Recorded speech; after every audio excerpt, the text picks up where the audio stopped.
earthquakes hitting that it takes them a little while to assess whether this is a deadly one and they need to move quickly? I think absolutely that Japanese people are more attuned to earthquakes. They're more used to it certainly than I was, where I grew up on the east coast of the United States, where we don't have much in the way of earthquakes. And they tend to take it in stride a little bit more. But this was larger than anyone expected. It went on for longer than anyone expected. And I think there's also a high degree of self-sufficiency among people here, especially with regards to earthquakes.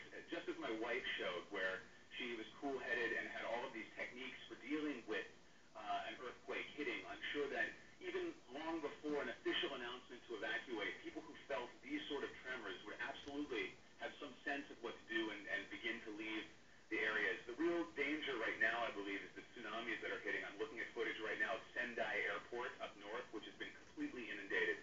It's completely underwater right now. All of the runways and the buildings are filling with water from what I can see on TV. So this is a major, major, major hit to Japan's infrastructure. I haven't heard anything about what's going on with the subways or anything downtown. I know that they are prone, in some cases, to being filled with water in the event of a tsunami hitting, but I haven't seen heard any reports of that. But certainly up north and all of the coastal areas are taking a major, major hit right now.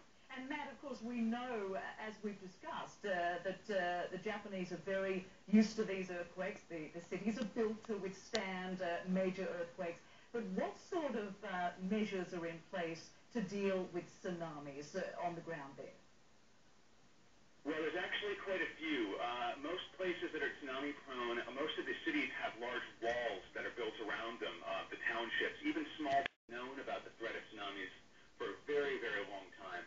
And there's almost no case that I can think of where a coastal city is not behind some kind of wall or built atop some kind of abutment to bring it far higher than the level of sea level. But that's what's precisely so frightening about these photos, because the waters look to be overwhelming a lot of these measures that have been put in place.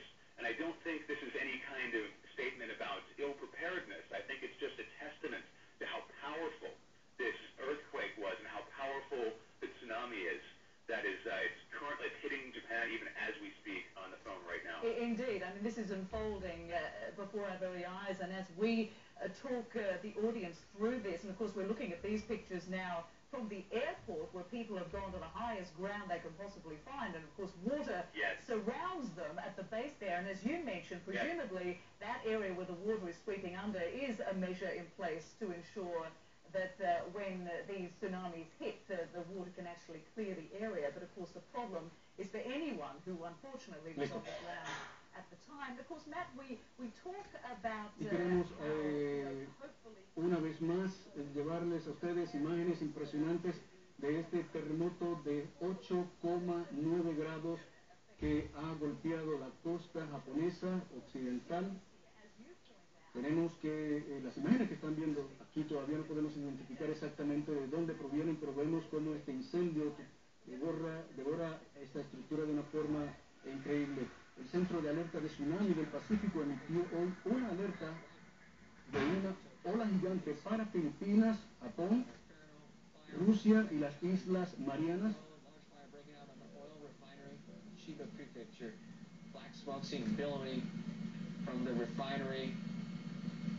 And it looks like firefighters are having an almost impossible situation to be able to control that at this time. Provienen de una refinería de petróleo. Obviamente el fuego es totalmente incontrolable en este lugar. El terremoto fue de 8,9 grados según el Servicio Geológico de Estados Unidos. Un aviso de Japón. El terremoto, cuya magnitud se cifró al principio de 7,9 grados, obviamente fue incrementado a 8,9, prácticamente inundado. No se sabe la cantidad de víctimas que hay en este momento. Pero lo que estamos viendo en este momento son imágenes totalmente increíbles, devastadoras, pero que ha causado esta ola en toda esta costa japonesa. Where a large tsunami has engulfed farmland, homes, cars. El sismo se produjo a unos 150 kilómetros de Sendai. Esto es en 24,5 kilómetros de profundidad. Esto ocurre exactamente, bueno, en el área, cerca del área, en la zona donde se produjo hace una situación devastadora la que está ocurriendo en la isla de Japón. Las autoridades filipinas también respondieron a la alerta con un aviso de precaución a la población de la localidad costera situadas al este del archipiélago, aunque hasta el momento no han dado instrucciones para una evacuación. Una vez más, el Centro de Alertas de Tsunami del Pacífico emitió hoy una alerta de ola gigante para los siguientes países: Filipinas, Japón, Rusia y las Islas Marianas. También las autoridades filipinas respondieron a la alerta con un aviso de precaución a la población de las localidades costeras situadas al este del archipiélago. Tiene la cobertura de este terremoto. Well, I've had to get a kind of recap of exactly what happened because we did lose a little bit of time, track of time that is, as to what happened around 2:40.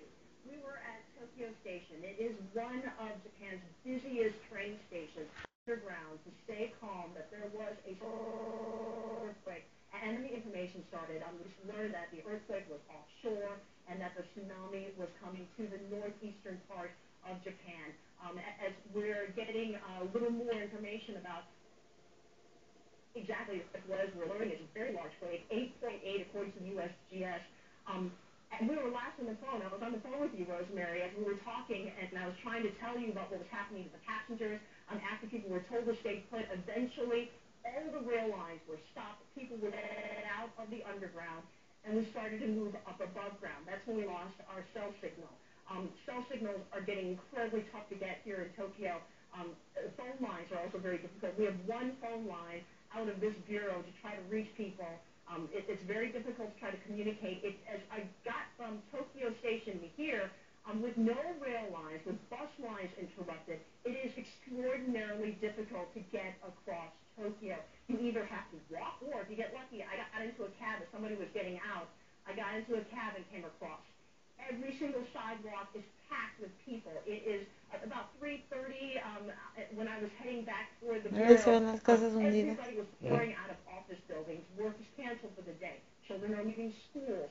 People are on the sidewalk trying to figure out how they're going to get home. People have to commute an hour sometimes back home, but they don't have any way to get there. So all the taxis are taken. It's an unusual sight to see the city of Tokyo, one of the most populous in the entire world, completely come to a halt. From what I can see, every single train line has been stopped. We're not hearing any planes in the air.